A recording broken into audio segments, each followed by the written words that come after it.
Hi, thanks for checking out another one of our videos here. This is we'll see. This is possibly going to be a how-to repair video on this old unit here. This is a AGWAY, it's called a Rocket 24D.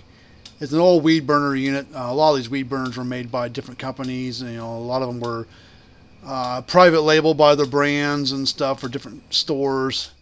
You know, so that way like Sears and Craftsman and stuff like that. They had their own brand for their own stuff. So this is AGWAY for like AGWAY stores. So now this unit came to us it's missing the little chopper thing here. All of them have a 4-prong receptacle in there, but they're all wired differently. For 3-prong, 4-prong. They all have the same amount of holes, but I've got both a 4-prong and a 3-prong here. I don't know which one this one takes.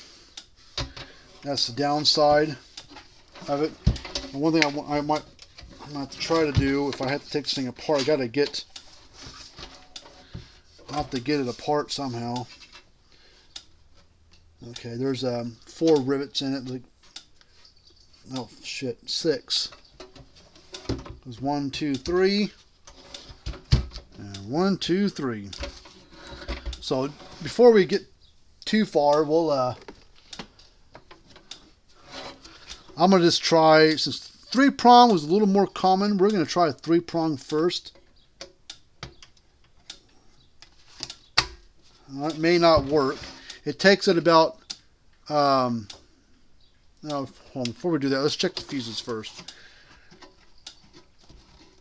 God dang. Being a pain in the neck to get that open. Come on, there it is. The 1 amp 250 volt fuse, pretty common fuse. Don't look too bad, a little tarnished up, but they don't look too bad. Let's check these fuses, make sure that it's the right size first. That's 1 amp. That's 1 amp. So both these fuses are the right size. So they make 2 amp, 5 amp, whatever size you can think of. They'll probably make it for these fuses. So we'll check the fuses real quick, make sure that it works, or that they're good. So both fuses are good. So we'll put those back in here. A lot of the all these weed burner ones, when you power one on, this takes about, I don't know, 30 seconds, give or take a minute maybe. I think the manual on these things was oh look, there it goes. Look, it's working. So a little light coming on there. That's all it needed, was a new thing put on. Well, you can check the output on these things, but you got to you can't use a regular electric fence tester. These are AC output. Lower voltage is what the newer ones are. Newer ones are DC output, and yet they're thousands of volts, 5, 6, 8, 9,000 volts. These are about 400 to 600 volts AC. So we'll put the voltmeter to AC.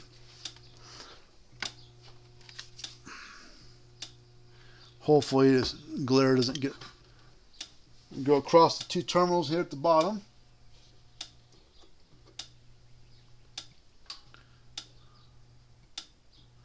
And see the reflection about 500, 600 volts.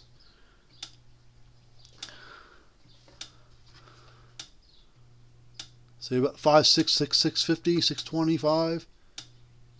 So it's putting out the right volts. Usually float between 400 and 600 volts. So you see, watch the spark these things throw. These are a lot different than the newer ones are, the current ones are.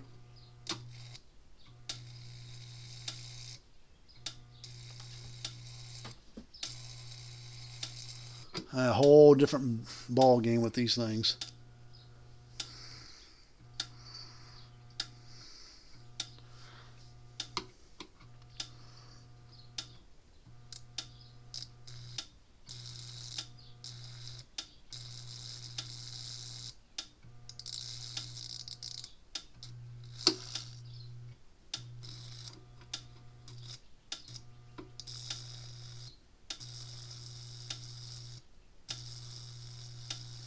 Yeah. So I just need a new, what do we call it, the little chopper thing. And it was 3-prong, I guess, right. Because you can't put a 3-prong into a 4-prong spot, and vice versa. The receptacles are the same, but the wiring, some electrical things on the inside are different between the two. So this one's working fine. That was a nice, quick fix. All right, well, here's our information again. So if you got a weed burner fence charger or another brand and model, happy to work on it for you. We didn't have to take nothing apart either, which was nice. All right, well, that's it for this little thing. I'm going to shut it off. I'm going to let it run for a little while, call the guy up, and I'm sure he'll say okay. But, all right, well, until next time, we'll see you guys later on, and have a good rest of your day.